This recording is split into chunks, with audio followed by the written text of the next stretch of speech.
कोई है?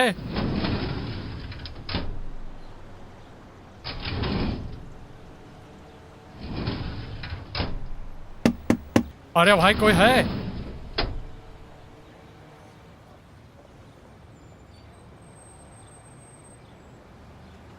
कौन हो भाई? आप अंदर कैसे आ गए? वो शटर खुला है तो सोचा। भाई आपको चाहिए क्या? वो शेविंग करवानी थी। भाई साहब आज सोमवार है, दुकान बंद है। जी जी पता है। आप मुझसे दुगने पैसे ले लीजिए, पर शेविंग करना बहुत ही अर्जेंट है। भैया कितना भी महा अर्जेंट क्यों न हो, हम सोमवार को उस तरह को हाथ नहीं लगाएंगे। मैं आपको 150 रुपये दूंगा, पर यार शेविंग कर दो। भाई साहब पैसे वैसे की तो बात ही नहीं है, फिर भी कितना देंगे? 150 रुपये। आपको अंदर आते हुए किसी ने देखा? नहीं तो। हाँ तो बैठिए। Thank you very much. 200 दे देना। 200? जी हाँ, 200 तो देने ही पड़ेंगे। ठीक है।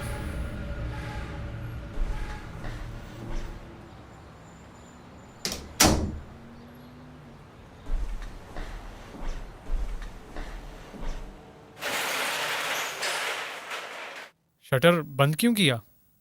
अगर खुला छोड़ा तो आप जैसे लोग आते रहेंगे।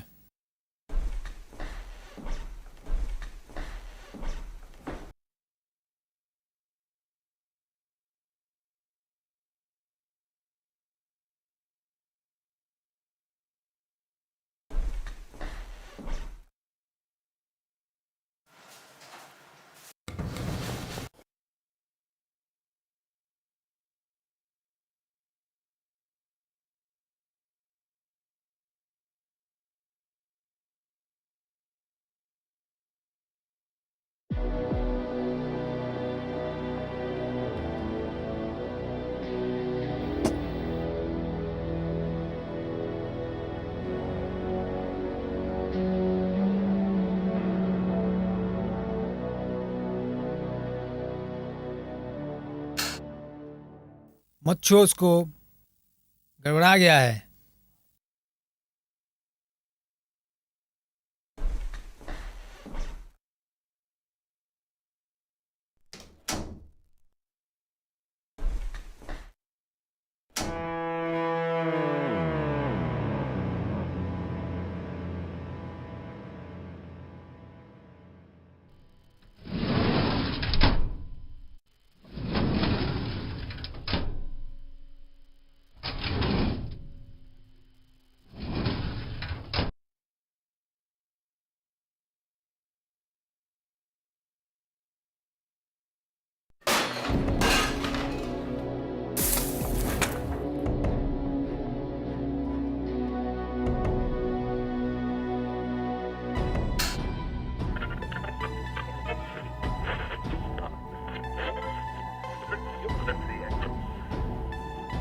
सुबह से विक्की को 5 से 6 बार कॉल कर चुकी है, पर विक्की का कोई जवाब नहीं आता।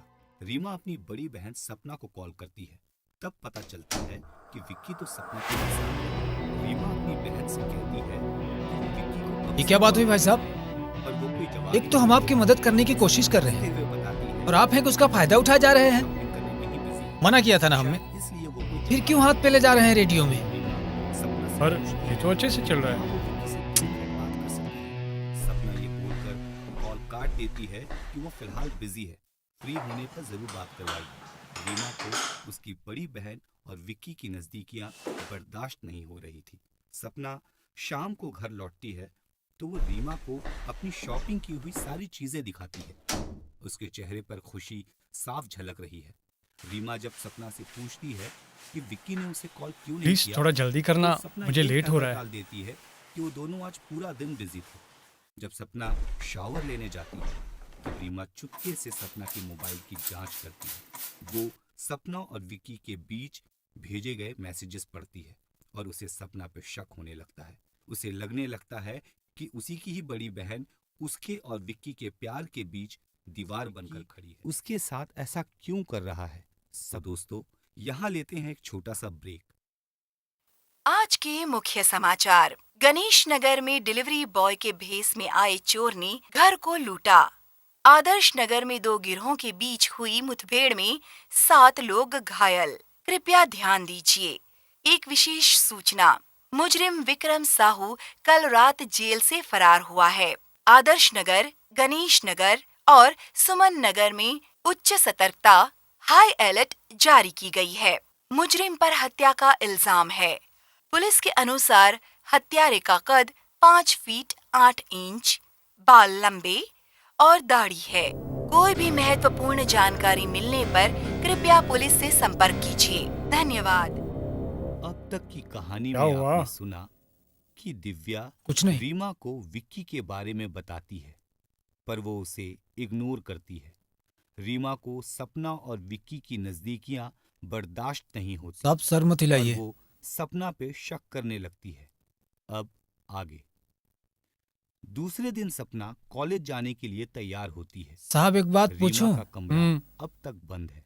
कहाँ के सपना रहने वाले हो आप? रीमा के कमरे में जाती है सुमन नगर। और देखती है कि अब तक रीमा भाई साहब सोई तब तो हुई आपको है। पता ही होगा वो उसे उठाती है। कि सुमन नगर में आज सपना के दिन सारी रीमा सलूनें को बंद रहती बताती हैं। है कि उसकी तबीयत फिर आपको ऐसा ठीक क्यों नहीं लगा है। कि सपना ये सलून खुला रीमा मिलेगा? को सलाह देती है वो कि वो आज रास्ते से जा रहा था कॉलेज तो आपकी दुकान आधी खुली दिखी, भी आराम करे। तो सोचा चलो ट्राई कर ही रीमा लेते कहती हैं। है कि वो ठीक ये है मानना थोड़ा और कठिन है थोड़ी लेट कि से आप पहुंची। जैसों के पास सेविंग का सपना सामान ये न हो। कहकर उसके कमरे से अरविंद, निकलती है शेविंग कि किट तो है फिलहाल पर सारी उसकी ब्लेड्स खत्म हो गई थी। और अच्छा ये देखो कॉलेज जरा, जाएगी। यहाँ पे ठीक से रीमा शेविंग नहीं हुआ है, अपना देखो। सर हिलाते हुए हामी भरती है। आप जरा पीछे आइए। जैसे ही सपना अरे अभी कमरे तो से दूसरा बाहर हाथ मारना निकलती भी बाकी है। रीमा के दिमाग में यही ख्याल घूमने लगता है। कॉलेज के लिए रवाना हो जाती है। दोस्तों, सपना का प्यार अपनी छोटी बहन के लिए ऐसे है जैसे एक माँ को अपनी बेटी से हो। अब जब रीमा कॉलेज लेट से पहुंचती है, तब वो सपना और दिव्या को बातचीत करते हुए दूर से देखती है। रीमा को कुछ समझ में नहीं आता, पर देखने से ऐसा लगता है कि दोनों के बीच कुछ सीरियस बातें चल रही है। तभी विक्की उन दोनों के बीच पहुंचता है। दिव्या वहां से चली जाती है। अब रीमा देखती है कि सर को थोड़ा विक्की आराम से और पकड़ो। सपना कुछ भाई सीरियस साहब, बातें कर रहे हैं। तो आप सर मत डुलाइए ना। दिव्या के पीछे कोशिश जाकर करूंगा, उसे पर वो रोकती है। गर्दन थोड़ी सी अकड़ी हुई है, देखती इसलिए। कि दिव्या का चेहरा गुस्से से लाल है। वो उसके और सपना के बीच हुई बातचीत के बारे में पूछती है। दिव्या गुस्से में रीमा से कहती है कि वही बात जो मैंने तुमसे कही थी, और वहां से जाने लगती है। पर फिर मुड़ कर कहती है, मेरे पास विक्की के खिलाफ सबूत है, और जब तुम ये क्या कर दिया तुमने? जाके तुम लोग जल्दी से अलार्म लगाओ। कहकर दिव्या वहां से चली जाती है। अब ये बात सुनकर रीमा दिव्या को लेकर अरे खड़े क्यों हो? अलार्म लेकर आओ। उसे ऐसा लगता है कि शायद ये दिव्या और उसकी बड़ी बहन की कोई एक साजिश है। रीमा कैंटीन पहुंचती है। सपना और विक्की वहां पहले से ही बैठे हुए हैं। वो उनके बीच अरे जल्दी ढूंढो वरना खून शर्ट पे गिरेगा। रीमा की तबीयत के बारे में पूछती है। रीमा बताती है कि फिलहाल वो ठीक है। रीमा विक्की को हाय कहती है। विक्की भी जवाब में हेलो कहता है। फिर वो रीमा को ध्यान देती है। सपना दोनों को एक नई फिल्म देखने का प्रस्ताव रखती है, पर ये क्या है? कोई जवाब नहीं। अजीब आदमी हो यार तुम तो। ये देख रही है कि दोनों यानी रीमा और विक्की एक दूसरे से बात कर रहे हैं। रीमा स्प्रे लाओ। जैसे ही रीमा वहां से जाती है, विक्की सपना से फिल्म देखने की बात करता है। सपना रानी तो नहीं है, पर अब उसे ऐसा लग रहा है कि शायद विक्की और रीमा के बीच कुछ अनबन हुई है। रात को जब सपना और रीमा खाना खा माफ रहे करना हैं, साहब, तब सपना नोटिस आपने सर करती है हिलाया इसके लिए चेहरा कटा। नहीं। हाँ ठीक है, शेविंग खत्म करो। चाप खाए जा रही है। वो रीमा से पूछती है कि क्या उसके और विक्की के दरमियान कुछ अनबन हुई है। रीमा अपना सर हिलाते हुए मना करती है। रीमा सपना से पूछती है कि आज उसकी दिव्या से क्या बात हुई। सपना ये सुनकर अब क्या हुआ? अचंभित क्या हो ढूंढ रहे हो? कि रीमा को ये बात की कैसे चश्मा जानकारी ढूंढ रहे हैं। सपना भाई मेरे, उसे बताती थोड़ा जल्दी है करना, कि मैं पहले से ही विक्की लेट हो गया हूँ। विक्की के बारे जी में साहब, कुछ बस भी एक बार ये नाप चश्मा शनाप हाथ लग पकड़ी जाए। जा रही थी। सपना कहती है कि विक्की एक बहुत अच्छा लड़का है। वो रीमा से कहती है कि जब विक्की को पता चला कि तुम्हारी तबीयत ठीक नहीं है तो वो तुम्हारे लिए बहुत ही चिंतित था। सपना बताती है कि Vicky is very helpful and caring in nature. ये बात सुनकर रीमा का चेहरा खिल उठा। उसे वो मेरी ऐसा लगा आंखें थोड़ी जैसे कमजोर विक्की हैं, के दिल में पर अब बेफिक्र रहिए, अब ऐसी गलती नहीं होगी। ठीक है, जल्दी करो। सोचने लगती है पर इस बार आप अपना सर एक मत बार हिलाइएगा। फिर विक्की हाँ, से ठीक है। बात करेगी और उसके मन में उसके लिए क्या दर्जा है वो जानने की कोशिश करेगी।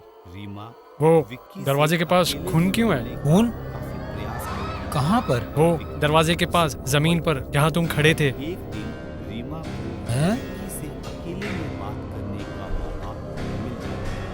वो उससे माफी मांगती है, कहती है कि वो दिव्या की बातों में आ गई थी, पर अब वो ऐसी गलती आगे कभी नहीं करेगी।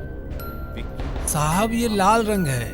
और रीमा से कहती क्या है? कि वो दिव्या ये से लाल ना पेंट है। मिलेगी और न उससे मिलेगी। वो क्या है ना, रीमा विक्की से हम यहीं इस पे बात टेबल पर पेंट कर रहे थे, कि वो तो शायद दिव्या पेंट से की कुछ बूंदें गिर गई होंगी, और जब हम बोरी खींच के ले गए होंगे अब विक्की फिर से तब ये पेंट रीमा यहीं के साथ फैल गया होगा। बातें करने लगा। उसे शॉपिंग करवाता है।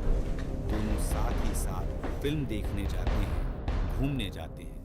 रीमा की जिंदगी में फिर से बाहर आने लगती है। उसे विक्की का साथ सबसे प्यारा लगता है। देखने में ऐसा लगता है जैसे रीमा की जिंदगी में उसकी बहन की जगह अब विक्की ने ले ली है। दिव्या देखकर रीमा के लिए चिंतित होती है, लेकिन वो चाह कर भी विक्की और रीमा की नजदीकियों के बारे में बताई नहीं थी। सपना को एहसास होने लगा कि अब साहब, विक्की दर्द तो उससे नहीं हो रहा है दूर ना होने आपको? लगा है। सपना नहीं। अपने कमरे में बैठी हुई है। क्या हो गया था अंदर ही तुम्हें? अंदर जब मेरा चेहरा कट गया था, तुम इतने सुन क्यों पड़ गए थे? साहब, खून देखकर मैं एकदम घबरा गया था। समझ में ही नहीं आ रहा था क्या हो रहा है और मैं क्या कर रहा हूँ। अच्छा ठीक है, पर मुझे एक बात बताओ, जबकि तुम इस दुकान में काम कर रहे हो तो तुम्हें हर चीज ढूंढनी क्यों पड़ रही है?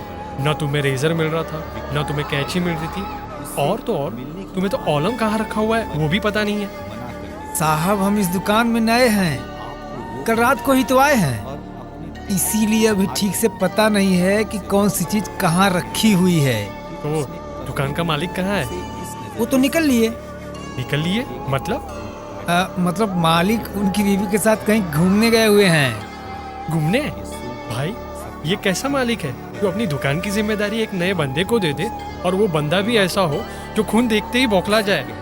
मालिक को अपने धंधे और दुकान की पड़ी नहीं है क्या? साहब, मालिक को हम पे पूरा भरोसा है, वो हमको अच्छी तरह से जानते हैं। हम एक ही गांव के तो रहने वाले हैं। और वो उसका खाने पर भी इंतजार नहीं करता। सपना को अपनी छोटी बहन पे शक होने लगता है। अच्छा हुआ वो खून रीमा शर्ट पे के नहीं गिरा, कमरे में जाती है, तब नहीं तो उसे शर्ट बिगड़ उसके जाती। ड्रॉवर से विक्की शर्ट तो के ठीक नाम है, का एक पर मैं जहाँ जा रहा हूँ मिलता है। वहाँ मेरा काम बिगड़ जाता। अंत में बात तो ये सही है लिखा आपकी, होता है, "With लेकिन एक love, बात बताऊं भाई Tom साहब, विक्की।" अब सपना मुझे का आपके शक शर्ट का रंग यकीन बहुत में पसंद बदल है। जाता है। हाँ, उसे ये तो समझ लगता में है आ ही रहा है, कि रीमा क्योंकि तुम्हारे शर्ट का उसके रंग और भी विक्की के नीला ही है। प्यार में जी साहब, दीवार बनकर खड़ी ये है हमारा और वो पसंदीदा रंग है। विक्की को उससे खास करके छीनना हमको चाहती है। आसमानी नीले रंग तो दोस्तों, बहुत ही पसंद लेते है। हैं एक छोटा सा ब्रेक, कहीं जाइएगा नहीं। आज के मुख्य समाचार। सुमन नगर में स्कूल की दीवार गिरने से 9 विद्यार्थी घायल। जमीन खिसकने से मुंबई पुणे एक्सप्रेस हाईवे जाम। कृपया ध्यान दीजिए, एक विशेष सूचना। मुजरिम विक्रम साहू को पकड़ने के लिए एक बड़ा खोज अभियान जारी किया गया है। पुलिस की 3 टोली आदर्श नगर, गणेश नगर और सुमन नगर पहुंच गई है। ये बताया जा रहा है कि मुजरिम जहां पहले काम कर रहा था, वहां उसने अपने मालिक और उसकी बीवी की हत्या की थी। पुलिस के अनुसार मुजरिम की आंखें कमजोर हैं। कोई भी महत्वपूर्ण जानकारी मिलने पर कृपया पुलिस से संपर्क कीजिए। धन्यवाद। सपना को अचानक से दिव्या साहब, की एक बात बातों का पूछूं? ख्याल आता हाँ है, पूछो। पर मतलब ऐसा क्या अर्जेंट है जो डिसाइड नहीं कर 50 पा रुपए रही की है सेविंग के लिए आप कि हमें उसे 200 देने को दिव्या राजी हो कॉल गए? करना चाहिए या नहीं। वो सपना एक बड़ी से सी कंपनी में रहा नहीं जा इंटरव्यू है। रहा। वो दिव्या को कॉल करती है। लेकिन सपना साहब, आप तो अच्छे दिव्या खासे की पढ़े लिखे सारी दिखते हो। बातें सुनती है और कोई आखिर छोटा मोटा में बिजनेस का उसे प्रयास क्यों घर नहीं आने करते? को कहती है। कब तक नौकरी सपना करते रहेंगे? दिव्या का हाँ, इंतजार नौकरी करना करते तो हुए मुझे भी हॉल पसंद में नहीं है। बैठी जैसे रही ही बात डोर बिजनेस बेल की, बजती है, सपना वो को तो मैं लगता जल्द है से कि जल्द शुरू दिव्या आ करूंगा। गई, पर दरवाजा साहब, खोलने पर हम भी अपने सामने नए मालिक दिव्या से नहीं, बहुत खफा हैं। रीमा है। खुद रीमा तो बीवी जैसे के ही साथ घर के घूमने गए अंदर ही आती है, बाकी सपना के उसे लड़कों को भी छुट्टी दे टोकते दिया, हुए कहती है, और हमको रात वहीं रुक जाती, साफ सफाई करने यहाँ का, आने की क्या टेबल जरूरत? पेंट करने रीमा का, कोई बाहर का जवाब नहीं सामान देती अंदर रखने और का अपने हुक्म दे कमरे दिया की है। तरफ हाँ, बढ़ने ऑर्डर लेना तो लगती किसी को भी पसंद नहीं है, सपना है कि उसे नहीं? ग्रीटिंग आपने कार्ड तो हमारे दिखाते मुंह हुए की बात कहती छीन ली। है कि मुझे यकीन लेकिन हो क्या करें गया साहब, कि तुम मेरे मना भी तो और नहीं कर विक्की सकते के ना। बीच में नए दीवार हैं, बनने का नौकरी कारण भी हो। प्यारी है। रीमा सपना के हाँ, हाथ में बात ग्रीटिंग तो सही कार्ड है। देखकर आग बबूला हो जाती है। अच्छा, रीमा सपना ये के खूनी हाथ से कार्ड छीनते हुए जो कहती जेल है, तोड़ के भागा है, तुम्हारे मैसेजेस वो भी पढ़े अपने मालिक से बहुत खफा हुआ होगा। विक्की को अभी तो उसने इतने बड़े कांड को अंजाम दिया। कि विक्की हाँ, वो और खूनी मेरे अपने मालिक बीच और मालकिन से बहुत ही नाराज था। कारण सिर्फ वो उसे तुम्हें गुलाम की तरह व्यवहार करते थे, विक्की और एक दिन ये हमेशा भाई ने सच्चा था। गुस्से में आकर दोनों का खून कर दिया। उसे अपने प्यार का भाई साहब, इजहार किया था। आपको ये बात की इतनी जानकारी कैसे दिव्या है? ने उससे कहा वो कि 3 दिन पहले जब ये घटना घटी थी, तब सारे टीवी न्यूज़ चैनल पर यह खबर छाई थी। हालांकि पुलिस ने खूनी को उसी दिन आदर्श नगर से पकड़ लिया था। रीमा बताती है कि उसने विक्की से माफी मांगी, तब जाके वो फिर से उसे प्यार किया। दोनों बहन जो एक दूसरे को शक करती थी, उनका शक अब यकीन में बदल गया। रीमा को ऐसा लगता है जैसे उसकी बड़ी बहन विक्की और उसके प्यार के बीच खड़ी है, और सपना को ऐसा लगता है कि रीमा उसके और विक्की के बीच दूरी बढ़ा रही है। तो दोस्तों, लेते हैं एक छोटा सा ब्रेक और सुनते हैं आगे होता है क्या। आज के मुख्य समाचार। सेंसेक्स में बड़ी गिरावट, 189 अंक नीचे आ गया बाजार। वर्ल्ड चैंपियनशिप जीतकर वापस देश लौटी पीवी सिंधु। कृपया ध्यान दीजिए, एक विशेष सूचना। मुजरिम विक्रम साहू को पकड़ने के लिए पुलिस की तीनों टोली सुमन नगर पहुंच गई है। ये बताया जा रहा है कि मुजरिम को पिछली बार सुमन नगर में देखा गया है। जानकारी के अनुसार मुजरिम ने नीले रंग का शर्ट और काले रंग की पैंट पहनी हुई है। कोई भी महत्वपूर्ण जानकारी मिलने पर कृपया पुलिस से संपर्क कीजिए। धन्यवाद। अब तक की कहानी में आपने सुना कि कैसे दोनों बहनें एक दूसरे पर शक करती हैं और उनका शक यकीन में बदल जाता है। अब आगे रीमा कहती है कि ये सब दिव्या और सपना की एक साजिश थी, उसे विक्की से दूर करने के लिए। सपना ये सुनकर गुस्से से भर जाती है और कहती है कि ऐसी कोई साजिश नहीं। वो बताती है कि दिव्या ने ये बात उससे भी कही थी कि विक्की से दूर रहे, वो झूठा है। सपना बताती है कि उसने दिव्या को घर बुलाया ताकि सच्चाई का पता चल सके। सपना रीमा पर आरोप लगाते हुए कहती है कि जब उसे उसके और विक्की के प्यार के बारे में पता था तो वो बीच में क्यों आया। रीमा गुस्सा होते हुए बोलती है कि विक्की हमेशा से मेरा था और मेरा ही रहेगा। दोनों बहनों के बीच बहस छिड़ जाती है। धीरे धीरे ये बहस झगड़े में बदल जाती है और देखते ही देखते झगड़ा इतना बढ़ जाता है कि सपना अपनी छोटी बहन को चाटा मार देती है। रीमा भी अपने आप को रोक नहीं पाती और अपनी बड़ी बहन को एक चाटा जड़ देती है। दोनों हाथापाई पर पड़ते हैं। देखते ही देखते हाथापाई इतनी बढ़ जाती है कि लगता है जैसे वो दोनों एक दूसरे का खून कर देंगे। तो दोस्तों, लेते हैं एक छोटा सा ब्रेक और सुनते हैं आगे की कहानी में होता है। आज के मुख्य समाचार। लोकप्रिय फिल्म आराधना को 50 साल पूरे होने पर इसे कुछ सिनेमाघरों में दिखाई जाएगी। कृपया ध्यान दीजिए, एक विशेष सूचना। सुमन नगर के वासियों की वजह से मुजरिम विक्रम साहू को पकड़ लिया गया है। पुलिस उन सारे लोगों का तहे दिल से शुक्रिया करती है जिन्होंने सही समय पर इस मुजरिम की जानकारी दी। धन्यवाद। अब तक आपने सुना कैसे दोनों बहनों के बीच बहस झगड़े में और झगड़ा घमासान लड़ाई में बदल जाता है। अब आगे सही समय पे दिव्या वहां पहुंचती है और उनकी लड़ाई रोकती है। दिव्या दोनों बहनों को अपने मोबाइल में उनकी यानी विक्की और दिव्या की तस्वीरें दिखाती है, उनके बीच भेजे गए मैसेजेस बताती है और अंत में दोनों के बीच हुई बातचीत की कॉल रिकॉर्डिंग सुनाती है। दोनों बहनों को ये एहसास होता है कि वो भी विक्की का शिकार हो चुकी हैं। दोनों को अपनी गलती का अनुभव होता है। वो एक दूसरे से गले मिलती हैं, उनके बीच की दूरियां मिटती हैं। तो दोस्तों, आज की कहानी में आपने सुना कैसे दो बहनें जो एक दूसरे से इतना प्यार करती थी, छोटी सी गलतफहमी से आपस में एक दूसरे पे शक करने लगती हैं। शक यकीन में बदलता है और तो और दोनों में हाथापाई भी हो जाती है। पर जब उन्हें सच्चाई का पता चलता है तब उनके बीच जो गलतफहमी की दीवार थी वो टूट जाती है। तो बताइए हमें, आपको हमारी आज की कहानी कैसी लगी? कहानी पसंद आई हो तो इसे जरूर अपने दोस्तों के साथ शेयर कीजिएगा। अगले हफ्ते हम फिर मिलेंगे एक नई कहानी के साथ। तब तक के लिए खुदा हाफिज, शस्त्रीय काल एंड गुड बाय।